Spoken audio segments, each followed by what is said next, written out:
Hello भक्तजनों और भक्तजनों, कैसे हो? मैं तो ठीक हूँ।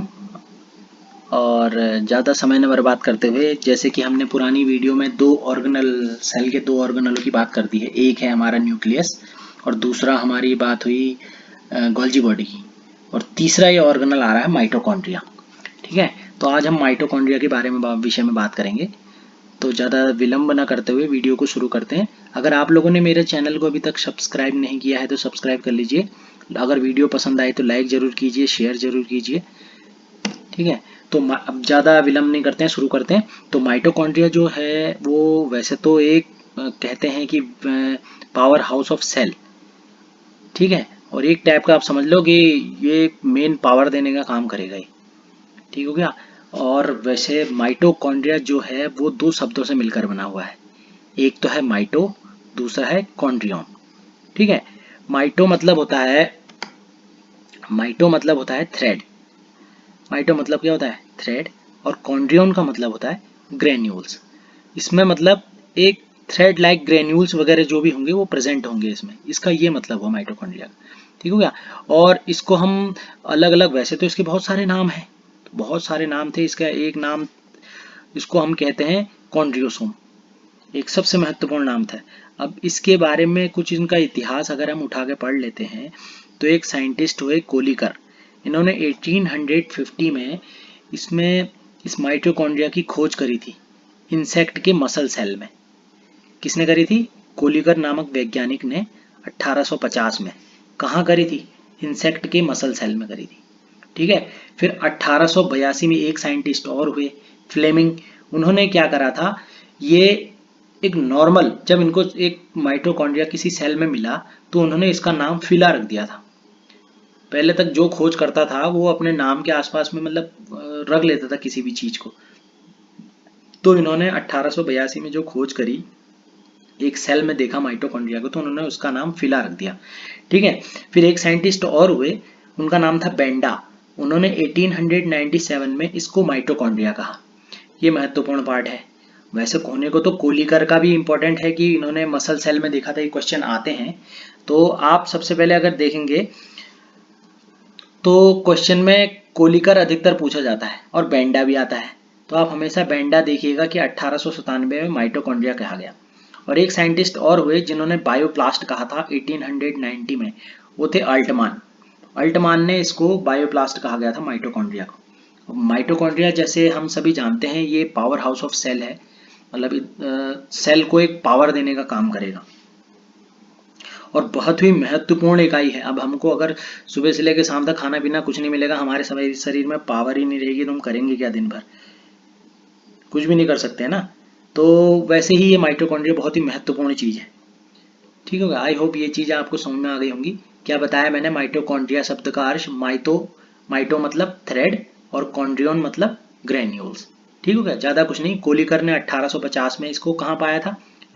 इंसेक्ट के मसल सेल में। और एक फ्लेमिंग साइंटिस्ट हुए 1882 में, इन्होंने क्या करा था, एक सेल की उसमें खोज करा था, तो इन्होंने इसका नाम क्या रख दिया? फिला। और एक साइंटिस्ट हुए बेंडा, इन्होंने इसको माइटोकॉन्ड्रिया कहा था। बेंडा ने ही इसको माइटोकॉन्ड्रिया शब्द की उत्पत्ति करी थी इस पे। और एक साइंटिस्ट हुए अल्टमान, 1890 में इन्होंने इसको बायोप्लास्ट कहा। और एक दूसरा नाम क्या बताया इसका? इसका दूसरा नाम बताया कॉन्ड्रियोसोम। ठीक हो गया। तो और ये बात करें, अब हम इसके स्ट्रक्चर की बात करते हैं।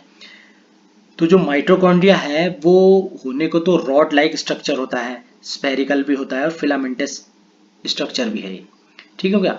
और फिर क्या कहते हैं, ये अधिकतर आपको मैं बताऊं, ये बैक्टीरिया हो गया, ब्लू ग्रीन एल्गी हो गई, इन सभी को छोड़ के मतलब जो भी एनिमल और प्लांट होंगे ना, सब जितने भी लिविंग थिंग्स हैं उनमें पाई जाती हैं। किस किस को छोड़ के? एक बैक्टीरिया हो गया और एक ब्लू ग्रीन एल्गी हो गई। ये लिखा है ना, माइटोकॉन्ड्रिया आर रॉड लाइक और फिलामेंटस बॉडीज। ठीक हो गया। ठीक है, अब हम इसकी साइज की अगर बात करते हैं तो उसका जो डायमीटर है वो है 0.5 to 1 माइक्रोन, और जो इसकी लेंथ रहेगी 3 to 10 माइक्रोन की रहेगी। ठीक है, और अगर हम इसकी औसत लंबाई की बात कर लेते हैं तो इसकी औसत लंबाई होगी 3 to 5 माइक्रोन। ठीक है, अब हम इसकी जो स्ट्रक्चर है इसका है, ये एक स्ट्रक्चर को अगर सही से देखते हैं तो इसके स्ट्रक्चर पे देखेंगे तो इसके चारों ओर से एक यूनिट मेम्ब्रेन की यूनिट मेम्ब्रेन की परत लगी हुई रहती है ना, एक इनर मेम्ब्रेन होगी और एक आउटर मेम्ब्रेन होगी। देखिए दो परत लगी हुई रहती है, ठीक हो गया। जो बाह्य परत होगी, जो बाहर वाला पोर्शन है, उसको आउटर मेम्ब्रेन कहते हैं। वो बिल्कुल सपाट होती है, बाहर वाली में बिल्कुल सपाट होगी आउटर मेम्ब्रेन, ये जो बाहर वाली है। और जो अंदर वाली होती है वो इसके अंदर की ओर ही जो है, ये अंदर वाली, इसमें मैट्रिक्स भरा हुआ रहता है। वो जो डिजाइन जैसे दिख रहे हैं उंगलियों के जैसे निशान बने हुए रहते हैं, ये इसमें इसमें मैट्रिक्स भरा हुआ रहता है, ये मैट्रिक्स बना हुआ रहता है, ठीक है। अब इसके अंदर देखिए माइटोकॉन्ड्रियल डीएनए भी है और आपके क्या कहते हैं राइबोसोम्स भी हैं छोटे छोटे से। ये इसका एक नॉर्मल स्ट्रक्चर है, ये साधारण स्ट्रक्चर है, ज़्यादा डीप वो नहीं है, लेकिन एक नॉर्मल स्ट्रक्चर दिया गया है इसका, ठीक है। अब फिर हम अगले पॉइंट पर आते हैं कि it is a filamentous granular organelle in the cytoplasm of protozoa animal and plant cell, ठीक है। और it is able to store conserve chemical energy in the form of ATP. अब एटीपी में बताऊं, एडिनोसिन ट्राइफॉस्फेट कहते हैं उसको, and responsible for the energy conversation. ये क्या करेगा, ये एटीपी को जो आपका एडीपी होता है ना, एडीपी एडिनोसिन डाइफॉस्फेट, उसको एटीपी में तोड़ने का काम करेगा, मतलब कन्वर्ट करने का काम करेगा। तभी इसको पावर हाउस कहते हैं ना, तभी तो, वरना बगैर इसके तो कुछ कर ही नहीं पाएगा, ठीक है। अब फिर हम अगर इसकी बात करते हैं, दूसरा क्या है, mitochondria are the centre for the cellular respiration and energy metabolism. ये कह रहा है कि जो माइटोकॉन्ड्रिया है वो मुख्य केंद्र बिंदु है, किसका, रेस्पिरेशन का और एनर्जी मेटाबॉलिज्म का मुख्य केंद्र बिंदु है, मेन सेंटर है। मतलब यहीं से रेस्पिरेशन वगैरह प्रोसेस और एनर्जी मेटाबॉलिज्म यहीं से स्टार्ट होती हैं सारी की सारी प्रोसेस। अब नॉर्मल हम अगर इसकी बात करें तो इसका एक केमिकल कंपोजिशन है माइटोकॉन्ड्रिया का। तो माइटोकॉन्ड्रिया का जो केमिकल कंपोजिशन है वही है कि इसमें प्रोटीन जो होता है वो 65 to 70% होता है, फॉस्फोलिपिड 25% और जो आरएनए होगा 0.5% और डीएनए की कुछ थोड़ी सी मात्रा होती है, इसमें ज़्यादा नहीं होती, थोड़ी सी कुछ मात्रा होती है, ज़्यादा नहीं होती है। और ये हमारा इसका केमिकल कंपोजिशन हो गया, ठीक होगा। In mitochondria matrix have solute protein fibres, enzymes and different particles are present. ये कह रहा है कि माइटोकॉन्ड्रिया में जो मैट्रिक्स है, इसमें ये माइटोकॉन्ड्रियल मैट्रिक्स है, जो नीला नीला दिख रहा है आपको, ये माइटोकॉन्ड्रियल मैट्रिक्स है, ये इसके अंदर ही, ठीक है। इसमें क्या कह रहे हैं, एक सोल्यूट प्रोटीन फाइबर्स, एंजाइम्स और डिफरेंट पार्टिकल्स, जो बहुत सारे डिफरेंट पार्टिकल्स हो गए, सोल्यूट पार्टिकल फाइबर्स हो गए और एंजाइम्स हो गए, ये प्रेजेंट होते हैं इसके अंदर, ठीक है। किसके अंदर प्रेजेंट होते हैं, ये आपके ये मैट्रिक्स के अंदर, ठीक है। द मोस्ट इंपॉर्टेंट और primary function of mitochondria to provide chemical energy for use by cell. अब ये क्या कह रहा है, ये इसमें जो माइटोकॉन्ड्रिया का मुख्य कार्य है वो क्या करना है, केमिकल एनर्जी प्रोवाइड करना सेल को, ताकि सेल ढंग से काम कर सके। अब एनर्जी अगर नहीं मिलेगी हमको तो हम क्या करेंगे, हम सुबह से अगर खाना ही नहीं खा पाएंगे, खाना तो हमको एनर्जी के लिए चाहिए, तो कुछ कर सकते हैं ना, इधर चलेंगे ना उधर चलेंगे, कुछ भी फिर भी कुछ भी नहीं कर सकते। तो इसलिए ये केमिकल एनर्जी प्रोवाइड करने का काम करता है माइटोकॉन्ड्रिया, ठीक हो गया। आई होप यहाँ तक की बात समझ में आ गई होगी आपको। तो अब हम इसकी बात कर लेते हैं बायोकेमिकल कंपोजिशन की इसकी।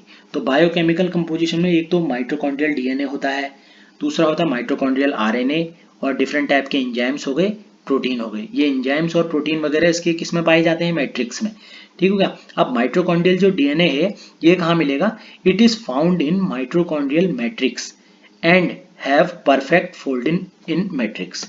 ये है ना, ये माइटोकॉन्ड्रियल डीएनए है, ये मैट्रिक्स में ही पड़ा रहता है और इसकी परफेक्ट फोल्डिंग रहती है बिल्कुल भी इसमें। ये जो डीएनए ये छल्ले धागे से दिख रहे हैं आपको, ये माइटोकॉन्ड्रियल डीएनए है, ये इसी में पड़े रहते हैं, ठीक है। और दूसरा है mitochondrial RNA, it is differ from nuclear RNA, it contain 5s 16 17s 12s type rRNA। S मतलब सब यूनिट होता है यहाँ पर, 5S है, 16S है, 17S है, 12 and 13S type of RNA पाए जाते हैं।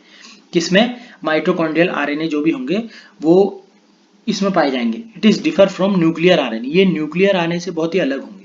बाकी हमने इंजाइम और प्रोटीन की बात कर ली है। इंजाइम हमारा किस में होंगे? माइटोकॉन्ड्रियल DNA में, और नहीं, मैट्रिक्स में और प्रोटीन में। ठीक है, अगर हम इसकी बात कर लेते हैं तो माइटोकॉन्ड्रिया हमने क्या पढ़ा आज? माइटोकॉन्ड्रिया दो शब्दों से मिलकर बना हुआ है, एक है माइटो, दूसरा है कॉन्ड्रियोन। माइटो मतलब थ्रेड और कॉन्ड्रियोन मतलब होता है ग्रेन्यूल। ठीक है, माइटोकॉन्ड्रिया को हम कहते हैं पावर हाउस ऑफ सेल, और अब इसका अलग दूसरा नाम भी है कॉन्ड्रियोसोम।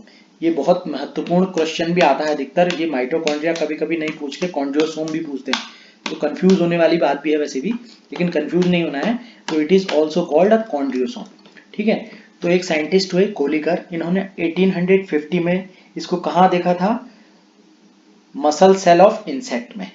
फिर दूसरे साइंटिस्ट हुए फ्लेमिंग, 1882 में इन्होंने एक सेल में इसकी खोज करी थी, उसका नाम बोला था फिला। ठीक हो गया। और एक बेंडा साइंटिस्ट हुए 1897 में, उन्होंने इसको माइटोकॉन्ड्रिया कहा था।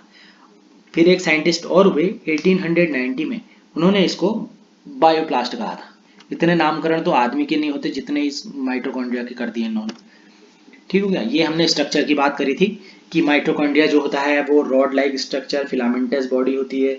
एक रॉड लाइक होगा, स्फेरिकल भी हो सकता है, फिलामेंटस भी हो सकता है, और कॉन्ड्रियोसोम भी बोला था हमने।